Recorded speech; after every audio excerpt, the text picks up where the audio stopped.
Saya sedih. Kenapa saya sedih? Dia punya adik kandung, adiknya miskin, janda lagi, suaminya meninggal. Punya anak 4. Anaknya janda ini anak yatim, karena suaminya meninggal, betul nggak? Nah, dia punya kakak kandung, kaya raya. Nggak apa-apa diliput di Instagram, masuk ke Facebook, YouTube, biar jadi motivasi, biar jadi pembelajaran. Jadi semua orang tua itu tidak ridho kalau misalkan punya anak pelit. Bismillah.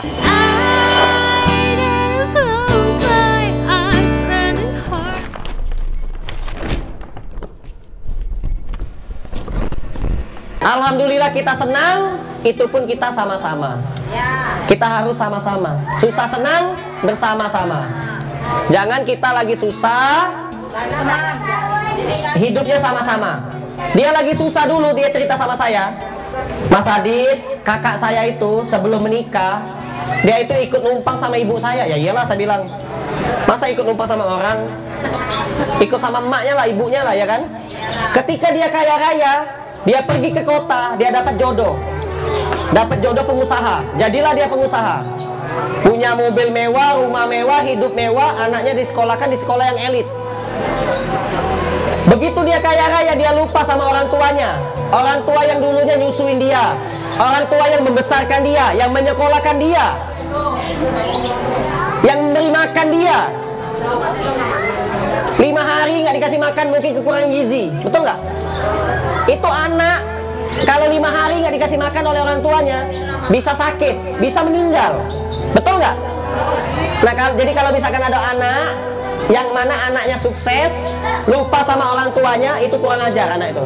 Anak itu nggak cuma anak durhaka, tapi juga anak kurang ajar, kurang diajar. Ya, kurang dihajar ya. Perlu dihajar, nanti dia dihajar oleh malaikat. Nggak apa-apa bu, kita nggak usah dihajar. Ya. Nah, saya sedih. Kenapa saya sedih? Dia punya adik kandung, adiknya miskin, janda lagi, suaminya meninggal. Punya anak 4.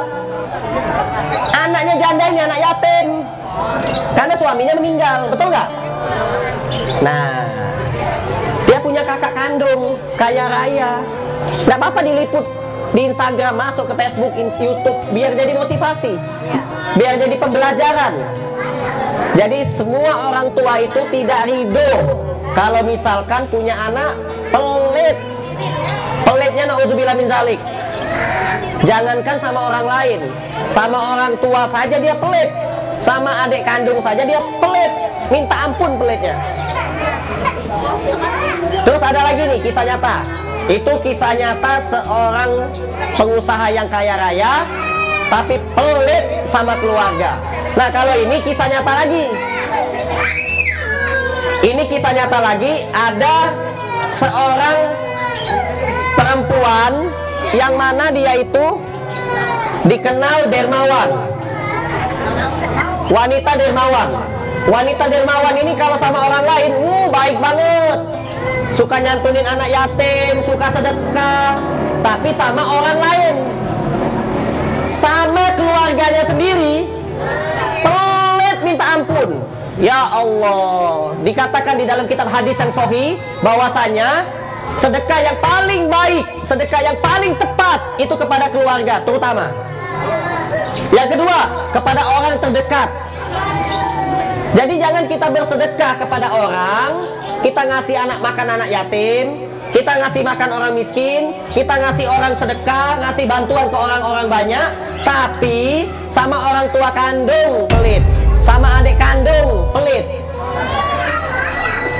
sama keluarga sendiri pelit. Ya Allah,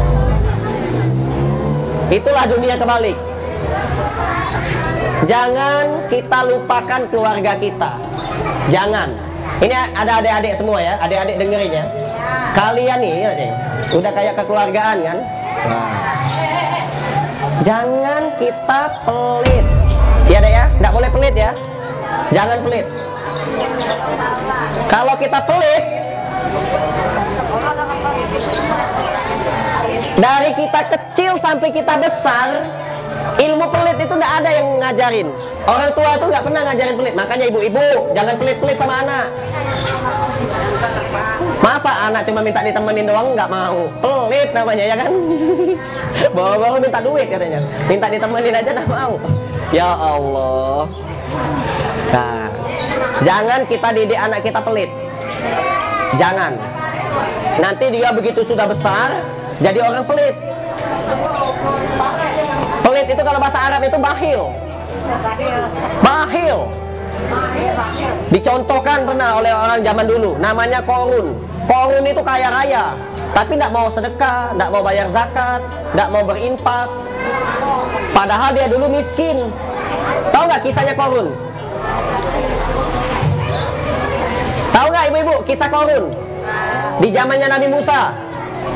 Jadi Korun itu orang miskin. Anak istrinya kalau keluar rumah itu pakai baju sobek-sobek.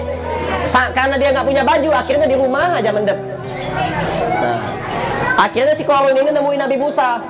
Ya Nabi Allah Musa alaihissalam, doakanlah saya ini orang miskin. Doakan saya biar saya jadi orang kaya. Didoakan oleh Nabi Musa, tembus ke langit. Akhirnya dia dapat ide. Di balik gunung ada emas, dikikis sama dia emas itu, dijadikanlah gelang, cincin. Itu cincin itu buatan Korun bu, kalau pertama kali. Cincin, kalung, anting-antingan tuh. Kali ibu mau tahu? Makanya laki-laki tidak boleh pakai emas. Laki-laki tidak boleh pakai emas. Kalau ada emas, laki-laki kasih ke istrinya aja. Kalau bentuknya kayak laki-laki, jual, dibelikan cincin perempuan. Nah, biar istrinya seneng ya. Saya nak pakai cincin ya. Biasanya pakai cincin batu bacan, dikasih sama tukang kerupuk. Biasa saya pakai cincin. Itu mereknya Casio. Dikasih orang. Jadi Korun ini setelah didoakan oleh Nabi Musa alaihissalam, langsung dikabulkan oleh Allah jadi orang kaya. Kaya raya, jadi pengusaha emas. Nah, yang punya tambang emas jangan kayak Korun. Yang denger video ini banyak loh. Yang punya tambang emas, pengusaha emas. Jangan lupa bayar zakat.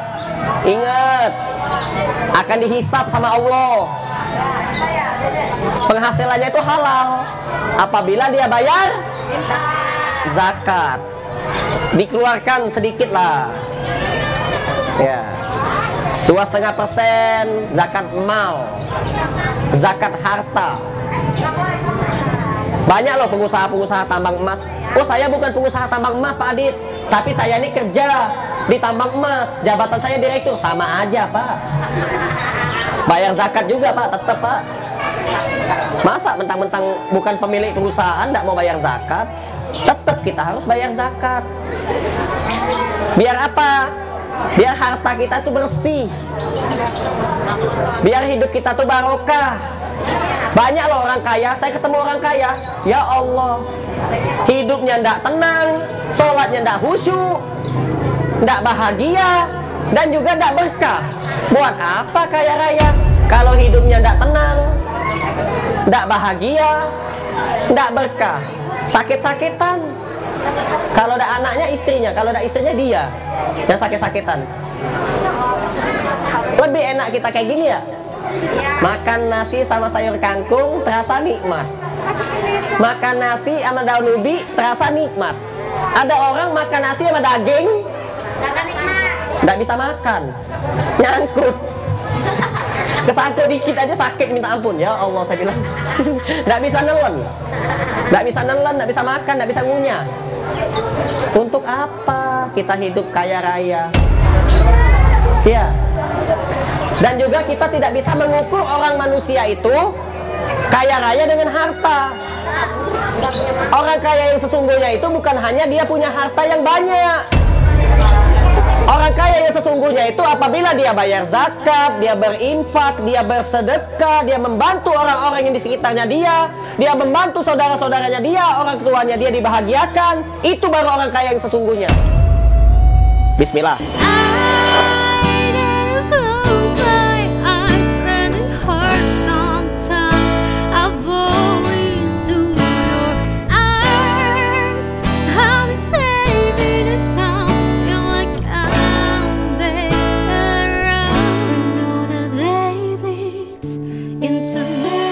Kita doakan mudah-mudahan Bapak Agus ini orang baik loh. Sering ikut saya bagi-bagi, masuk-masuk ke daerah pelosok, ngebagikan bantuan untuk korban COVID. Iya, yang isolasi mandiri. Beliau ini berjuang. Beliau ini saya lihat jabatannya nggak ada bintangnya, nggak ada melatinya. Mudah-mudahan Allah angkat derajatnya, dapat melati satu jadilah. Amin ya Allah, amin ya rabbal alamin. Allah angkat derajat orang-orang baik. Semoga orang-orang baik selalu diberikan kesehatan. Amin. Yang makan nasi ini nanti dapat rezeki tak disangka-sangka.